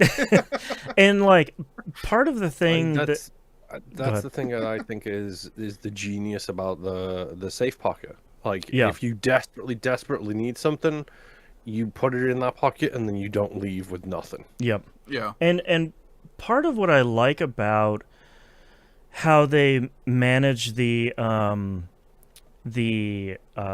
contracts in this game, which are just quests, really, is not only do you see the other contracts, the contracts that your teammates are doing at the moment, but you're also sharing progress too for the majority of them. And also that stuff progresses between runs. So, except in some cases, some of them will say very clearly, in one run, do this, then this, then this. Those have seemed rarer than the other ones of like, yeah, just go scan 6 of these things. 2 of them are in each area. Also, a big pro tip for everybody. I didn't know this until too late, but if you open up your map and you scroll to the contracts section, if you hover over one of the objectives, it will tell you exactly where to go do that. Because some early frustration was like, go into Perimeter, one of the maps, and find a communications tower on top of a building. And I'm like, okay, there's kind of a lot of buildings here. If you walked into a building that had a massive communications tower in it, and that was not it. Yeah, and if you hover over that objective, it will say you can find this tower on top of this building in this area. Like, it'll say like the main large building in the middle of the bioprinting area, and we're like, oh, okay, great. Obviously they can't put that whole paragraph in like the little description window, but I appreciated that they had more specific things other than like head to YouTube and find out. So like I think those contracts persisting from run to run and the progress persisting from run to run helps a lot too, of like, okay, I didn't exfil on that run, but I got half of this contract done, and because I got one of the objectives done, I got a ton of reputation for a new caloric, and I leveled them up, so I got a bunch of rewards. Or like I did something that Sakaguchi liked, I got a bunch of reputation from them. I got account level XP because I did some stuff. You're kind of still like a roguelike. You're still kind of still progressing something, even though it's the thing that I got scared off of with Tarkov of like, okay, you didn't extract. You got nothing. Sucks to suck. Like you're still getting experience or progress towards faction rep or like faction rep, right. So like I think that goes a long way for me to like soothe the potential minor frustration of a loss. It's like, okay, I lost all that cool stuff, I picked up some really neat stuff, and that was a bummer I couldn't bring it, but I made X, Y, and Z progress over here, and that still feels really great. So I don't know. I had a blast playing it. It comes out this week. I'm really looking forward to kind of diving into the full game. I'm really curious to see, like we saw with Arc Raiders, once the game comes out, once people are buying it and getting into it, and I really want to see what the community is around Marathon and how that fosters, because when you look at Arc, Arc's community seems to be largely like don't shoot me emote, kind of let's exfil everybody. Like there's PvP, but a lot of groups seem to be discouraged to do that, and it seems to be a much more collaborative community than I think I would have expected out of this game. And I want to. It's also what the devs didn't expect it when they were doing testing. Nobody worked together. Right, and Server Slam was free, and it was really just like absolutely zero stuff from the Server Slam carries over to the final game. So I expect part of the like killing the Rook and killing other teams and doing, and like that's my exfil. I'm expecting that to be different in the full release because there's some level of long-term investment in the game. So I'm really curious to see, is the community any different? on the full release? Is there like what does the kind of community turn out to be when the game goes full release? I'm very curious to see what that turns into. Yeah.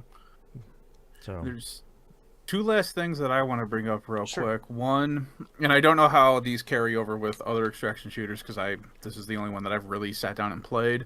The fact that you can tell the game that, hey, I need this item for this upgrade, and it will highlight that item for you as you're going through scavenging stuff. Yeah. So that way you know, okay, I need that for this upgrade. That's nice. it's nice, yeah. This game will also yell at you when you ready up if you don't have certain things equipped. Oh, right, hey, true. I equipped a gun, and then you ready up, and it's like, you don't have any ammo. Are you sure you want to ready up? Right, or like you don't have any healing I have a gun items. and ammo, but no healing. Yeah, right. So it would it'll even give you a little warning. It would even tell not only you but me as like the party leader and probably everybody of like, you don't have a contract equipped. Like you can go in with that one, but you want that progress to be, you want to like keep making this progress, so you should probably equip some sort of contract, even if it's just like kill 15 UESC, yay, or something that you're not even planning on working on because you may accidentally contribute towards Exactly. that, Right. So yeah. So the Arc actually added that in their most recent update too. Like if you have a hatch key on, but you're entering a map condition that doesn't have hatch keys, like the night raids, it will tell you, yo, you've got a hatch key that you don't need. Oh, You've that's got big. ammo. Okay. You don't have ammo for a gun that you have equipped. Like it just added all of that stuff in with the most recent update. Nice. It also added hurricane maps conditions, which I forgot to talk about, but that's fine. I can talk about that next time. So Nimper, do you think you're gonna pick this up when it launches this week? I might, not this week. I'm not going to be day one. Sure. Mostly because this just happened to the server slam happened to fall in as I'm wrapping up a class. Oh, sure. So unfortunately for me, college is going to prevent me from being on as much as I want to. Right. So eventually, I could see myself picking up this game eventually. Yeah. I don't have any real issues with it at all. Like, I had a ton of fun playing with everybody, and Yeah, I had me actually too. brought that up while we were playing. It's like I kind of really miss playing with the community because I've been so stupid busy with Right. everything. So, but yeah, playing this, listening to Moon talk about Arc Raiders, I'm like, Arc Raiders sounds actually pretty interesting. And like I've said, Tarkov's always sitting back there like, you want to get Right. kicked in the stomach just Right. over here. And Right. Yeah. Yeah, I'll definitely. Bungie's supposed to be giving me a key for it this week, so I'll be checking out. I'd probably be picking it up anyway, just because I think it seems. I had a blast playing it, both kind of solos and in trios. So I'm really looking forward to what the final release has to is offer here. this a full price or is $40 this bucks. a 40? They 40? have Okay. a $60 version, the deluxe edition, which comes with the season 1 premium season pass or whatever they're calling it, the other pass, and a bunch of like runner shells and weapon skins and charms and stuff like that. So they do have a $60 version, but it is a $40 version. So Gotcha. seems fair. That seems to be the extraction shooter price at this point. I think especially after Arc Raiders did really well. At 40, that seems to be the price of we can probably get away with this. So it seems fair. All right, real quick, I have one more game here, Mewgenics. I played a bunch more of that this week. I didn't really do super well this week, but it was largely because in the first chapter of the game, as you beat the very first boss for the first time, that rat that's throwing the bombs, then you get the next area unlock, the sewers. And next time you do a run, you can go through that first area and then the sewers. When you beat that boss, you unlock the third area. And the thing I was kind of confused by at the beginning was I would complete a full run of chapter 1. I would do the alleyway, I think is the first area. And then the sewers and the caves. And I would beat that boss, and then nothing happened. There's an additional kind of alternate path in the first chapter that I thought I had gone through and did all of the unlock requirements to do, which is basically after you do a couple of runs in the alleyway, they unlock this alternate path through the alleyway that's a harder path. It's basically like you're fighting the same fights, but every once in a while a champion enemy will show up, which basically like will have double the health of a normal enemy, or it'll have the same health and have some armor on it or something like that. So it's not like significantly harder. Completing the hard path of the alleyway will unlock the alternate path. So I was really focused on that this week of let me clear out that pathway, unlock the alternate path, which starts in the scrapyard, I think it was, and then try and like learn that map because it has different hazards and different pluses and minuses. Let me go figure out how to beat that boss. Let me go figure out X, Y, and Z. So that was really my focus this week is like, number one, let's unlock that, which I did. And then number two, let's go through the kind of difficulty path that way and unlock that. So I had a bunch of like completely doomed cursed runs this week, but it was all kind of in service of doing that. I also did spend a little bit of time, now that I'm kind of getting my head wrapped around the cat breeding stuff, trying to get rid of the cats that have severely negative debuffs or traits that have successfully gone through a run. Like, I had a ranger that was sort of accidentally, like poisoning my gene pool, I guess, if you want to put it that way. But they had a passive skill that was basically like, every time you crit, you do double damage over what a crit would do, but every shot has a 25% chance to miss. And that was just killing me. Like, I wasn't hitting anything, because it was very much an XCOM 25% of like, yeah, sure, it's 25%, but it's also like 99%, so you're just not going to hit anything. So that was kind of frustrating. So I was like, okay, let me donate this cat to one of the NPCs. I'll keep leveling up, one of my systems, because the NPCs will be like, oh, well, now that we sell more stuff in the shop, or now we'll upgrade your house, or now we'll do X, Y, and Z.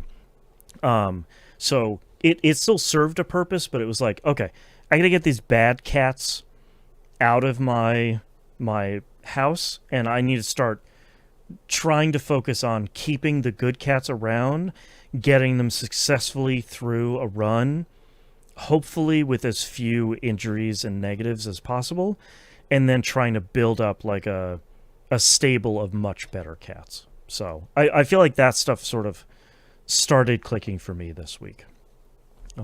So next week will be better. He says, hopefully. All right, let's we've been recording for a while. Let's bang out these releases here real quick, and then we'll send you all on your way. Releases for the week of March 2nd, 2026. World of Warcraft Midnight comes out on PC and Mac OS. Their big thing here is the second of 3 announced expansions of the World Soul Saga. I'm so far past understanding what is going on in Warcraft that I don't know. The thing that people seem to be really pumped about in this one is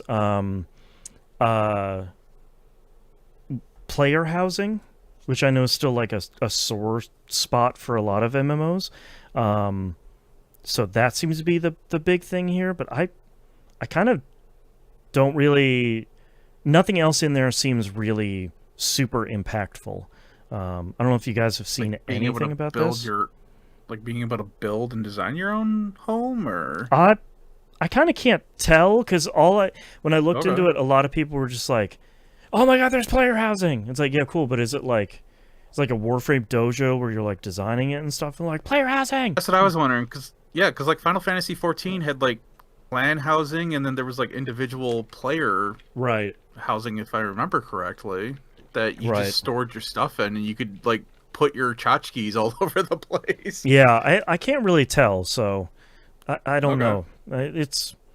It seems like it's I good. Well, I was gonna say, I feel like I have to admit this to everyone, even though I don't ever hide it. Mhm. I never really played or got into Warcraft. Sure. Like, I was one of those few people where I'm like, yeah, this you level up, but this kind of seems like a pain, and I don't want to devote my life to that. Yeah, like the treadmill wasn't really attractive for you. Yeah, for me.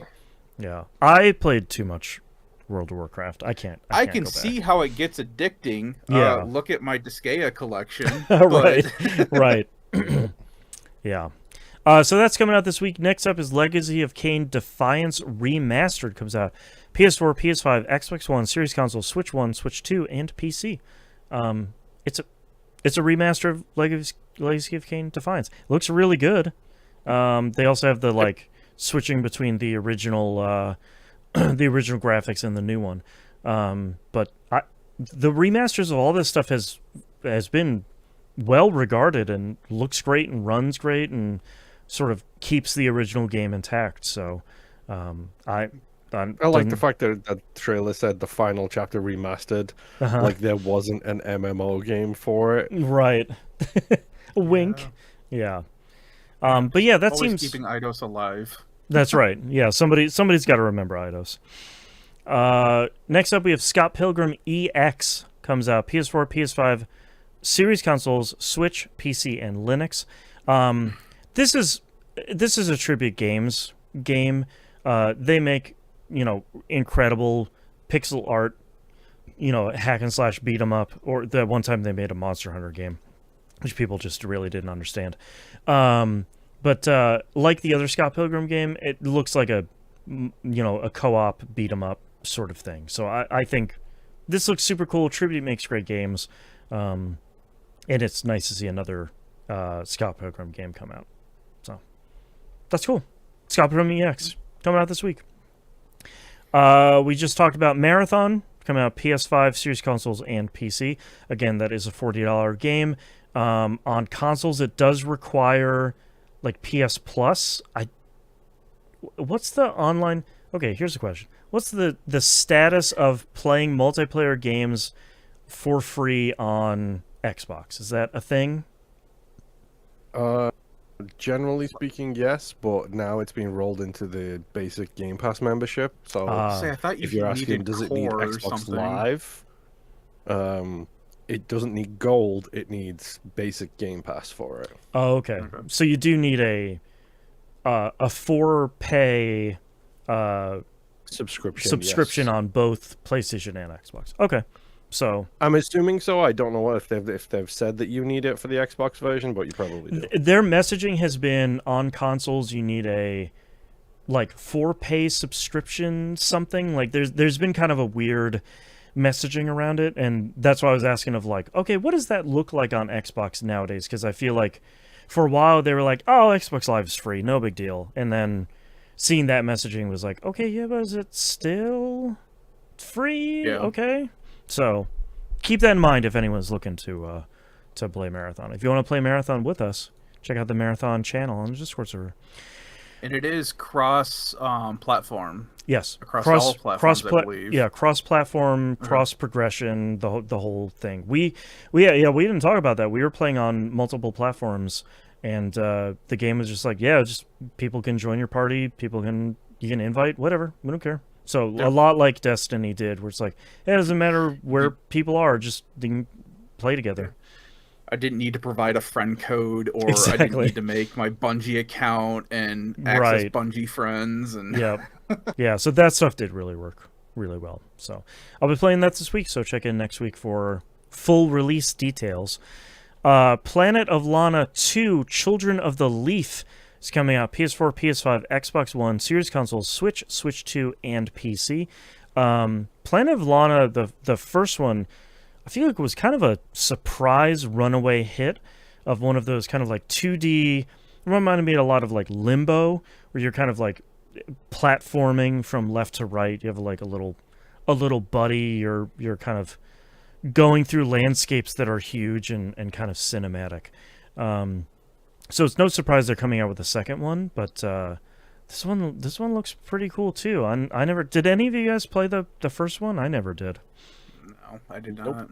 Yeah, so maybe that'll be a Game Club game in the future. That seems like on that show's kind of wavelength. So that'll be coming out this week as well. We also have Pokemon Pokopia. I gotta keep remembering it's real like Luminous sort of thing. Coming out on Switch 2. This is, from a storyline perspective, Ditto has made themselves look like a human, like a Pokemon trainer, and then you're basically playing Animal Crossing with like a little bit of Dragon Quest Builders in there. So it's like a Pokemon life sim sort of thing where you're talking to Pokemon and you're doing quests and stuff for them. Dust? Yeah, In this trailer, why does it feel like they got shot by the War of the Worlds monsters? Yeah, I don't know. That was like the Dark Ditto origin story. My mother, her name is Martha. So like Nintendo always does this. Yeah. Everything turns to crab in Splatoon. Yeah, the that's usual right. stuff for Nintendo. Yeah, so this looks super cute. I think it's a cool idea. It's Nintendo, so we don't really know who made this. Probably until someone rolls credits on this, but I think this looks kind of neat. It's surprising that it has taken this long for Nintendo to make like a Pokemon life sim sort of thing, because that seems kind of like a natural sort of thing. So I'm bummed it's a Switch 2 exclusive though, because Switch 2s are still triple expensive. And I can't afford one, and that's a bummer. Especially with Pokemon Winds and Waves just getting announced this week of like, yeah, I'd probably like to play that too, but it's Switch 2 exclusive as well. This is a real bummer.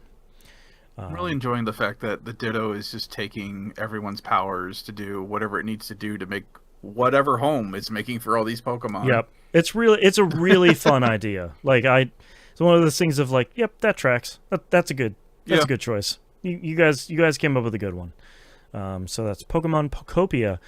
Next up, a game I haven't thought of in about 15 years, Poker Night at the Inventory. We're getting a remaster of that on PS4, Switch, and PC. If you don't remember this was a surprisingly large indie hit on Steam in kind of Steam's early days, where Penny Arcade was still a thing. Whereas basically like a poker game between Strong Bad, Sam from Sam and Max, The Heavy from Team Fortress 2, and Tycho from Penny Arcade. And it was really like this weird like, it's a poker game and everyone's doing big quips. LOL, it's got Strong Bad. We love Strong Bad. And for some reason, they're remastering that game. I don't. It's one of the weirdest ones of who has been clamoring for. It starts with M and ends with Oni. I don't think there's a lot of money in Poker Night at the Inventory. Like I bet you this sells gangbusters. I would take the bet against you, and I would love to see this be a success, but I don't remember anybody. I see people fondly remembering on the Slick Precipice of Darkness, the Penny Arcade games, more than I remember people remembering Poker Night at the Inventory. So like, dude, like Strong Bad has like all of a sudden made like a resurgence. Yeah, what's going on with I don't know. The revitalization of Strong Bad. Yeah, I've all of a sudden started hearing people talking about Trogdor, and that's kind of what started it for me, where it's like, okay, why are you guys talking about this? And then just randomly I'm hearing all of the more stuff and more. that we want to read keeps getting deleted. True. I guess. Strong Bad will be there for you. Yeah. Yeah. Anyways, last game here we have this week is Slay the Spire 2 hits early access this week on PC, Mac OS, and Linux. I feel like this is one of the few games you almost don't need to do an intro for, but this is like the the sequel to the roguelike deck builder. And so far it looks really great. People seem very, very excited about it in a way that I feel like I didn't get deep enough into the first game to really appreciate, other than some fun characters are returning, and I'm hopeful that coming off of the heels of the first game, that there's probably going to be some really good quality of life stuff. Because when we played the first game for We Were Like It wasn't like uncontrollable by any stretch of the imagination, but deck building roguelikes have kind of come a long way since the first one. So we'll see what this one turns out to be. Friend of the show, Rob, for the next 2 months. That's right. It's always so exciting when a new kind of like hardcore roguelike comes out, and a lot of people are incredibly excited about it. Especially one that I'm not playing, where I'm like, God, like I love that for you. It's not for me, but like, man, it looks super cool. So we'll get to it eventually on We Were Like It. Again, we don't play early access games on the show because they change so often and so kind of foundationally that I feel like it hasn't been super interesting for us to be like, yeah, we play a game in early access and it's a totally different game now, that sort of thing. So we'll check it out at some point.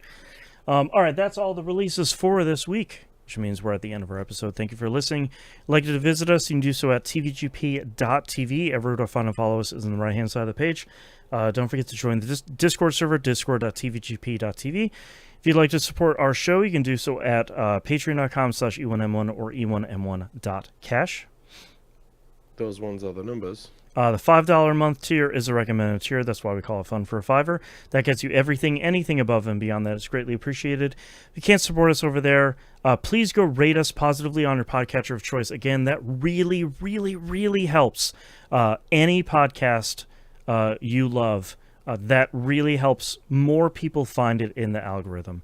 So if there's anything you can do for the show that doesn't, cost you $5 a month, rating us positively on your podcatcher, wherever you listen to it, that stuff really, really, really does help. I think that's it. So we'll see you all next week. Bye. Oi. Bye.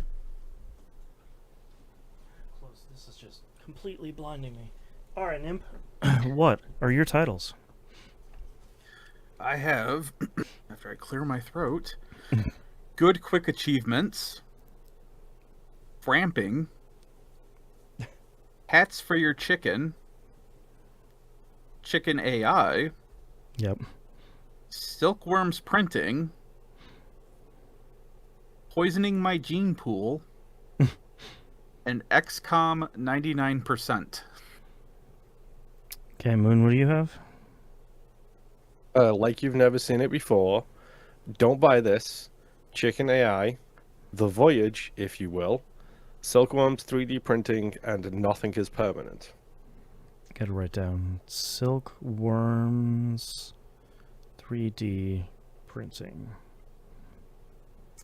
All right, I have Hats for Your Chicken, Chicken AI, A Stable of Much Better Cats, Don't Buy This, and Silkworms 3D Printing.